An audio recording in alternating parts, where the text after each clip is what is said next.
Good morning. তো সকাল সকাল বাড়িতে ধোসা হচ্ছে, তার কারণ কি জানো?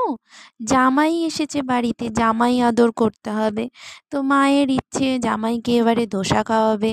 তো সেই ইচ্ছে মতো আমরা আগের দিন রাতে সব রেডি করে রেখেছিলাম, ব্যাটার পুরো রেডি করা ছিল বিরি আর চাল দিয়ে। তোমরা তো জানোই কেমন ধোসা বানানো হয়, সেটা আর কি বলবো। যদি তোমাদের ডিটেলস ভিডিও চাই আমাকে কমেন্ট করে জানিও, তো আমি অবশ্যই দেবো। তো সকাল সকাল ধোসা বানিয়ে ধোসা খাওয়া হলো।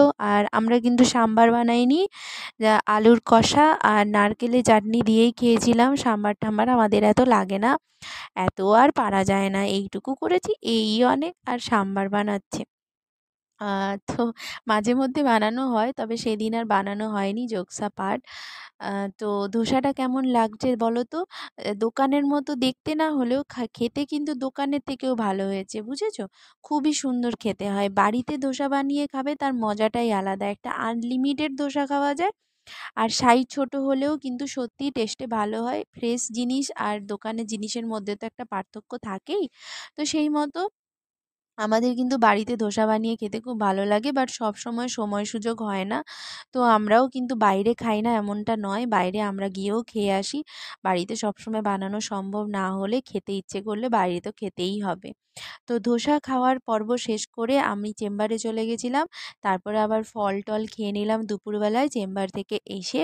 আর সেদিন ছিল একটা নেমন্তন্ন বাড়ি, সেটা ছিল আমাদের গ্রামের বাড়িতে, একটা নেমন্তন্ন ছিল প্রসাদের। তো সবাই মিলে খেতে বেরিয়ে পড়েছিলাম।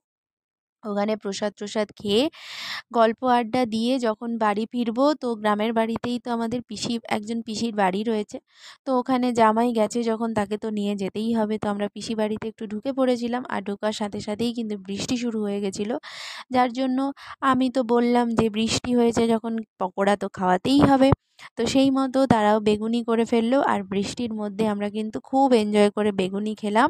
বেগুনি খেয়ে বৃষ্টি বন্ধ হতে বাড়ি ফিরে এসে একটু রেস্ট নিয়ে নিলাম। আর তারপরেই আমাদের যাওয়ার ছিল শ্বশুরবাড়িতে। তো শ্বশুরবাড়ি বেরিয়ে পড়লাম ব্যাগপত্র গুছিয়ে। তো শ্বশুরবাড়ি যাওয়ার পথে খুব সুন্দর সানসেট হচ্ছিল। তো সানসেট দেখতে দেখতে আমরা মাঝপথে একটা চায়ের দোকান রয়েছে, সেখানে আমরা প্রত্যেকবারেই দুজন মিলে চা খাই। যখনই বর আসে আমাকে ওখানে চা খাওয়ায়।